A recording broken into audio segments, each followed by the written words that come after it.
right? So we can test a small scale and full scale models also. It is dependent on the computational expenses and also time. And moreover, the weather prediction results also can be done. Boundary layer phenomena, which are very near to the wall, which can be a micro phenomenon, and even a microfluidics, the CFD has lots of scope. And basic idea of the CFD is to get the knowledge and exploration of flow physics. Since the term is computational fluid dynamics, the fluid will be in dynamics, will be analyzed through computational analysis. Right? So basically, how do we expect the result? Either an experimentation or a simulation. Now, what are the drawbacks or what are the limitations with the experiments and how can we overcome with the simulations? As you can see here, experimentation, obviously, from the design stage, it is very difficult to start a new experiment since it is involving the investment of money and time. And we cannot elaborate throughout and we cannot do the lots of parametric study to get the product in a quality because it has a limited number of points and also time instance.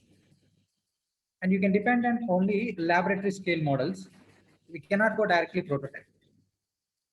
And the general errors occurs in the experiment during experimentation, basically due to measurement errors and flow disturbances by the probes. And also some of the instruments will be influenced by the environmental conditions. Whereas coming to simulation, how we can overcome the limitations which are generally occur in experimentation. The simulations can be carried out through the CFD software. There are the number of CFD softwares available in the market. And we can go for high resolution in space and time. We can conduct unsteady like transient simulations. Maybe it is expensive, but we can do if we have enough computational resources. And we can easily predict the actual flow domain. Moreover, parametric study is very easy. But only the thing is, it will be started, means the so-called simulation will be started with some assumptions. Now, initially we'll start with some assumptions, let's say X assumptions. Later, the number of assumptions will be decreased so that we are going to approach the realistic solution. Now, what are the common errors occurring in the simulation? During modeling and during discretization. Modeling means during geometry and mesh. If your geometry is free from errors, then by applying topology perfectly, then there won't be any kind of geometrical error. And there is a chance of meshing because meshing is nothing but a kind of art, right? The good quality mesh gives a good result. Now, once we get this modeling, discretization is one of the source for error because the governing equations are in partial differential equations, right? According to the physical problem, the PDE will be simplified and by imposing appropriate numerical technique, either finite difference method or finite volume method or finite element method. Then these governing equations will be discretized into a system of linear algebraic equations. Now, there is some errors called discretization error. And similarly, iteration errors. While we solve the system of linear algebraic equation, there is a chance of iteration errors. That is percentage of errors. There are some errors we will discuss. This is separately in one particular session. And implementation, like it is basically depending on the assumptions which you are considering. Now, as a whole, simulation is one of the technique which can save money and can approximate the exactness. Now, let's look into this figure. It is actually a heat sink designed for a microchip. Basically, the lots of electronic gadgets consist a number of heat sinks. Now the objective of heat sink is to remove excess heat generated at the source. As you can see here, this is simulated using one CFD software. And you can see how the heat is getting transferred from source to sink by means of a sink. This sink. This is actually compact sink.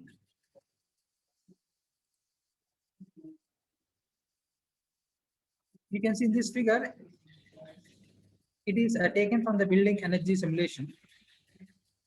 The main objective of this study is to explore the flow behavior at various locations inside the room, because ventilation is very important as it is mandated for human health, those also maintaining the thermal comfort conditions inside the room.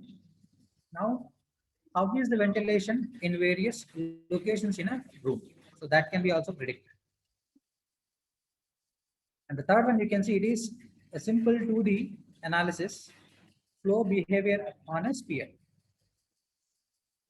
So we can predict aerodynamic characteristics like drag force and friction drag and form drag as well using this CFD analysis.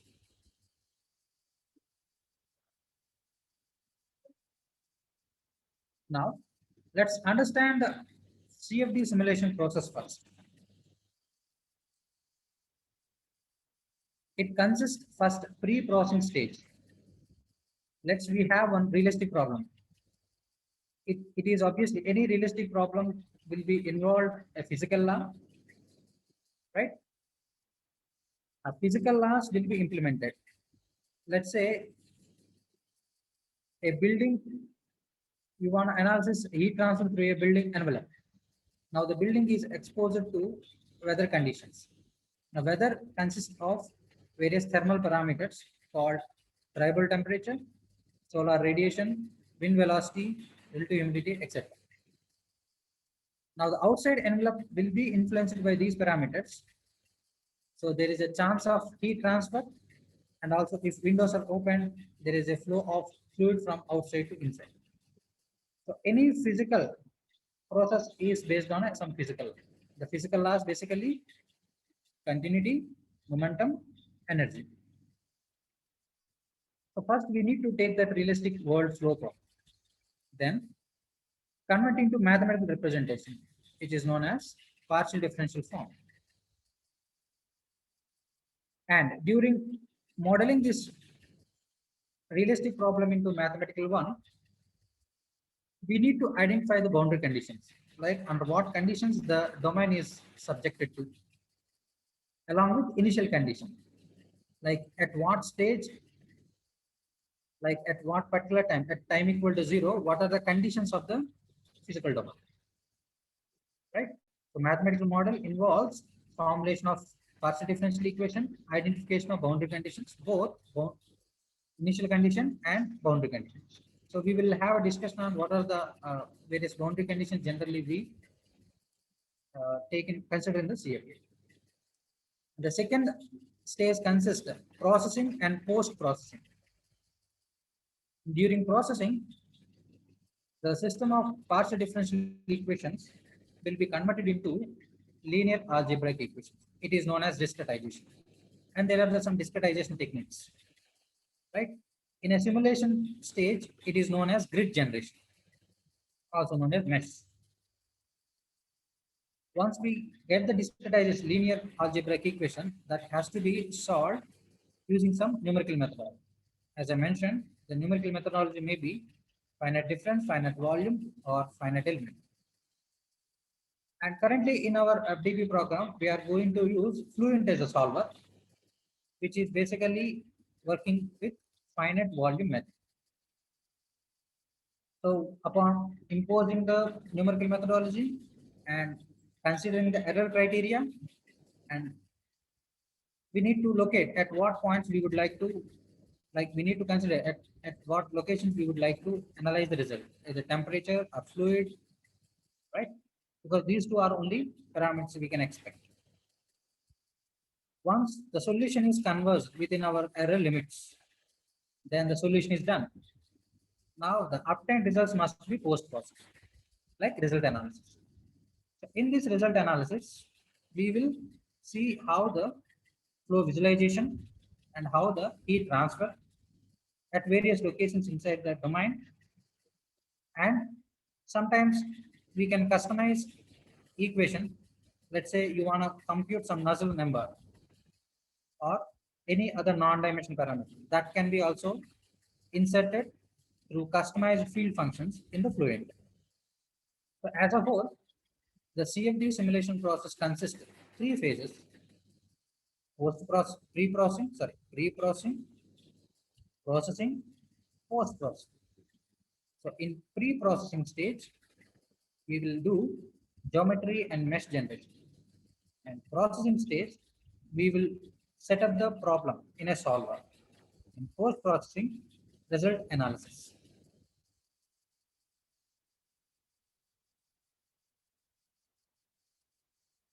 So let's look at into the so-called all three process for a particular problem. So you can see here I'm considering one a geometry, which is a sector element, right? It is a 2D, considered as 2D, and its unstructured mesh is generated using tetrahedrons, and we defined these are the boundary conditions, right? The boundary condition means on the top wall velocity is no slip condition, that's why velocity is 0, and here is velocity is 1. So it is non-dimensionally applied the boundary condition. So this is pre-processing, and the third point is part of a processing. So third and fourth, we will compute. Actually, there are the two ways. You can write your own code using any commercial code software, either MATLAB or Python, Fortran, C, C++, etc. But we have some inbuilt coding CFD code software known as, for example, Fluent. So it is actually these softwares are graphical user interface software, right? So the problem will be solved using computer, and the post processing at the stage 5 called result analysis. This is called one particular problem solution using CFD. I'm repeating, starting from building a geometry, generation of mesh, defining boundary conditions, and compute using any solver and visualization. So you can see the post processing of this particular sector element where parametric study was conducted. Like three inclinations are, let's say 0 degree, 30 degree with the horizontal and 60 degree, right? And you can see in this figure at various time levels, basically it is a transient problem. At various time levels, how the melting stage of a phase change material at a different locations, like at different inclinations. It is basically called as parametric study, so that we are able to identify which location is best in terms of your pertinent performance. The performance may be your expectation is enhancement heat transfer or optimizing the orientation based on. So we will get the or we will optimize the result. On the right side, you can see it is temperature controls at various time interval, 10 minutes, 80 minutes, and so on.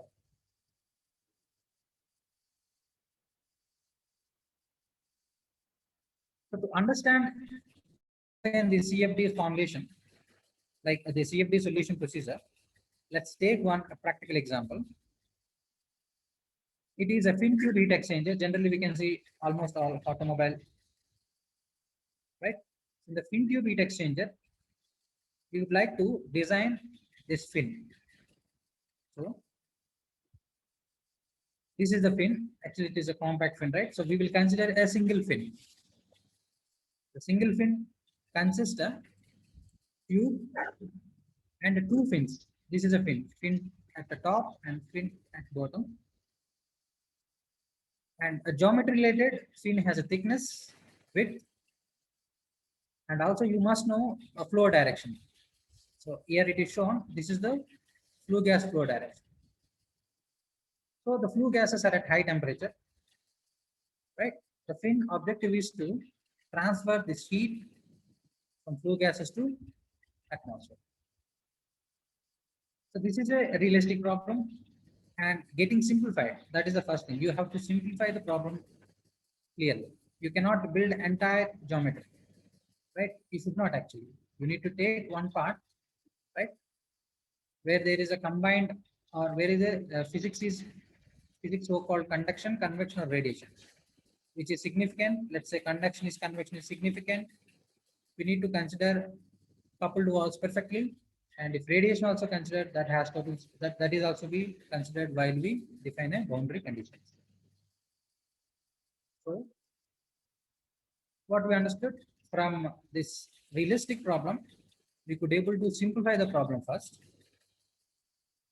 So this geometry generated and its structured mesh is perfectly generated. It is actually structured mesh. And we will come to know structured mesh will give the good result than unstructured because it has its high abdominal quality, right? So geometry modeling, meshing, that is done. We will impose appropriate boundary conditions in the solver, and we will get the solution. Like you can see, this is this fin. A front view of the fin is showing temperature distributions at various locations within the fin, so that you can able to identify whether like what is the effectiveness of this fin. Like at various locations, you can find the temperature distribution, right? And you can optimize the heat transfer rate as by modifying the fin thickness or fin profile, etc. Right? So this is as a whole a simple CFD understanding of a simple CFD simulation. Right? Let me brief it again. Taking a realistic problem, simplify the domain, create a geometry, generate the mesh, and apply appropriate boundary conditions in the solver and get the solution.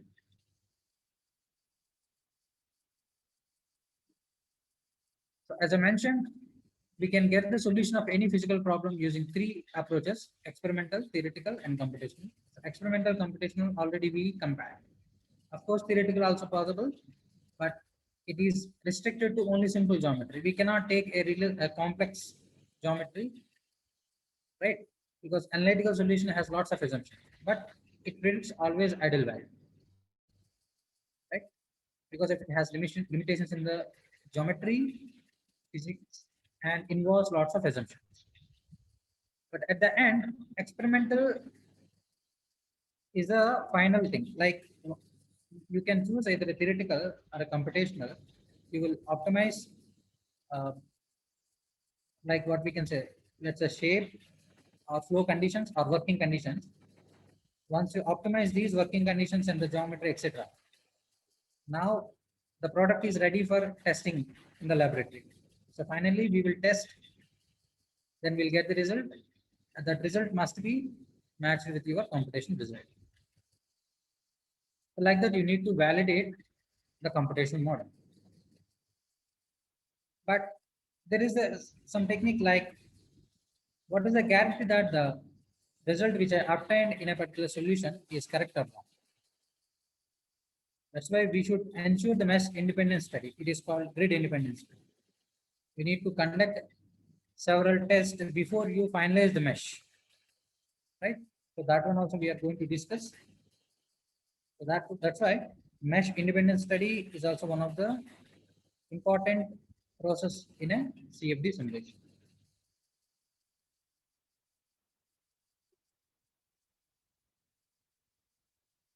So let us discuss some realistic cases and how the CFD is helpful to solve the same. So in this figure, you can see there is a one building, a simple building. Generally, the building structure is like a rectangular parallelepiped shape. So it is located in a particular environment. So the environment is like a box, right? So it is surrounded by environment. A fluid is flowing in this direction. Now the building locations from far field, it is given the dimensions, everything. Now the objective is, once the building is located in a particular climate, right? How the fluid flow behavior over the body, I mean over the building and through the room. So the task is very important. Task is geometry is not a big deal, but generation of the mesh is very tough. So you can see here, this is a single geometry. We have created structured mesh, and this structured mesh can be easily generated using ICEM CFD software. And you can see this is a sectional view building located on environment. The environment also must be meshed well. Right now, again, geometry meshing is perfectly done because pre-processing is a initial stage. Then impose appropriate conditions and get the result. Similarly, look at this wall design. The wall design case, you can customize, like you can design a brick, right? And that can be go for a component level testing. Like once this brick is exposed to realistic environment conditions, how will the heat transfer through the building? I mean brick. How will be the heat transfer through the brick, and whether it is energy efficient or not? Because always our expectation is inside wall must be at lower temperature than the outside surface wall. So the geometry obviously brick, only single brick. It is some customized design brick. It consists of some PCM box, and this is the mesh generation of that particular brick, right? So the you can see it is unstructured mesh, so that you can expect a good result. Good result, I mean error free, less error, because as I mentioned in the computational or simulation based software, there are some sources of errors. And another case, at a preliminary stage wall design, instead of considering 2D, we can take, instead of considering directly 3D, we can conduct 2D initially. So in this problem, there is a PCM box considered inside the brick, and the computation domain case is considered as 2D. Since the problem is belongs to the transient state, and we can predict the so-called melting of PCM at various stages. So as see, you can see at time 5000 seconds, the blue line, the blue color represents solid phase, and the red color represents the liquid phase. As the domain is receiving the outside heat or outside boundary, like outside temperature, now the melting is continuous. You can see at time t equal to 20,000 seconds, almost it is melt, like red portion is increased. So how can we visualize the same thing in experimentation? We have to fix a camera, and we need to take the photographs at different time level.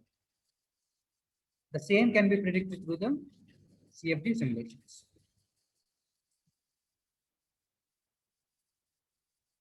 And this is one more CFD study, designed a night ventilation cooling heat exchanger model.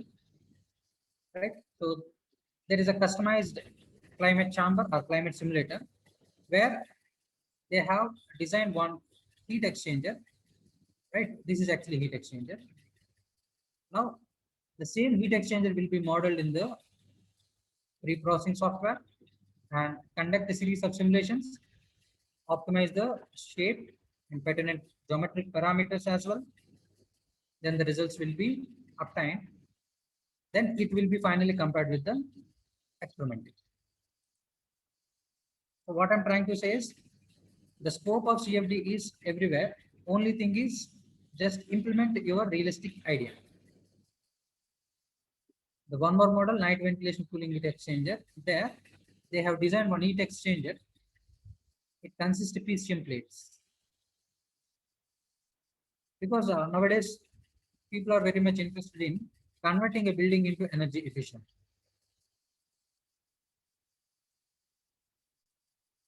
So in this aspect, you can design a product like in here. This is heat exchanger model is designed. It is actually prototype model drawn using some SolidWorks software, right? So, but the computation domain is not completely this. Computation domain only this, right? So this device is directly can be fitted to particular house, so that house can be energy if it become a will become energy efficient. So what you can understand is the finalization of the product design involves the series of simulations and considering the various parametric studies. Moreover, CFD has a specific role in biomedical engineering as well. So this is actually total artificial heart concept. Like the function of the heart is to pump the blood throughout the body, like to various parts of our body, right? Now there are some cases of heart failure. Instead of going for the realistic, like real heart, we can replace with the artificial heart. The only thing is we need to design a pump, right? And the pump will be operated. That is different, but our CFD part is here. The pump is look like a centrifugal pump. It consists an impeller. Now the impeller design is a very crucial, right? Since it is handling non-Newtonian behavior fluid, which is known as lead, right? The Newtonian, it obeys the Newton's law of viscosity, whereas non-Newtonian doesn't obey the Newton's law of viscosity. Its behavior is completely different. Now the flow physics also completely different, right? So you can customize the impeller design. So there are some studies on this impeller design. I just taken from literature. You can see this is one type of impeller design. This is another impeller design. This is only your intuition. The mind has some intuition that that model will be generated in the pre-process software and apply the realistic boundary conditions, because as you know the inlet conditions of the pump, I mean inlet conditions to the heart and outlet conditions requirements. So accordingly, the pump has to supply the blood to various parts of our body.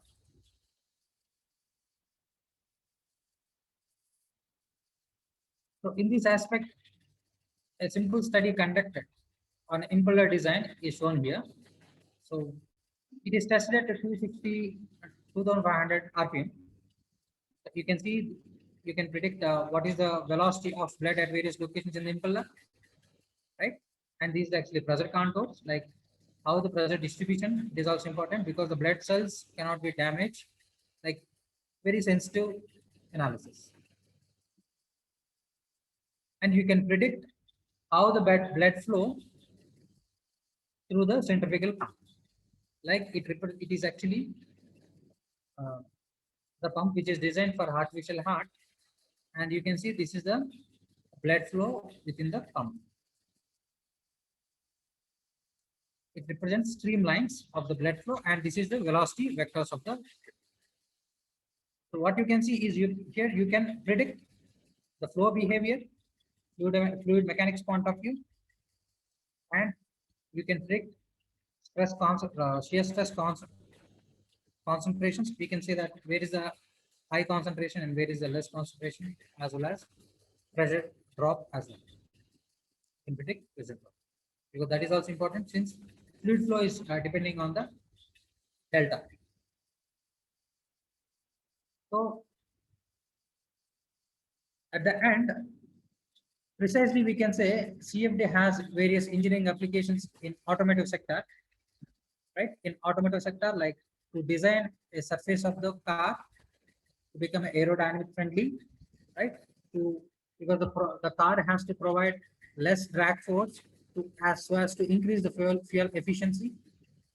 And biomedical, just now I mentioned, in case of designing the stunts and designing the blood pumps for the total artificial heart, CFD has a scope. Coming to the chemical processing, where food processing and like this, you can say dairy industries, right? Where a compact heat exchangers, plate heat exchangers, shell and tube heat exchangers are used, right? Those processes also can be simulated using the CFD methodology. And the fourth one is heating, ventilation, and air conditioning, HVAC, right? So we can design HVAC using CFD methodology, and we can design ventilation. We can design a ventilation for a building as well.